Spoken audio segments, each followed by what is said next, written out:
हम class 11 chemistry का thermodynamics देखेंगे।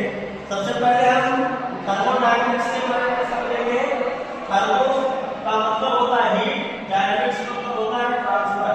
हीट का जो ट्रांसफर होता है इसमें हम इसी के बारे में स्टडी करेंगे। हीट की बात करें, हीट दो मेथड से ट्रांसफर होता है। पहला एक्सोथर्मिक और एंडोथर्मिक। एक्सोथर्मिक में हीट ट्रांसफर क्या होता है, हीट किसी ऑब्जेक्ट से बाहर जाती है तो एक्सोथर्मिक प्रोसेस के अंतर्गत आता है।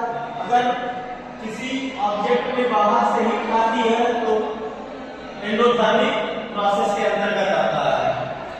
अब इसके बाद हम नेक्स्ट बात करेंगे कि अगर किसी कंटेनर में हम कोई चीज हीट कर रहे हैं तो थर्मोडायनामिक्स के अंतर्गत इसको हम कैसे लेंगे। इस कंटेनर में हम वाटर को मान लेते हैं गर्म कर रहे हैं, तो इस कंटेनर का ये पोर्शन जो घिरा हुआ है इसको सिस्टम बोलते हैं। इसका एक्सटर्नल या इसका सराउंडिंग आउटर एरिया इसको हम क्या बोलते हैं, सराउंडिंग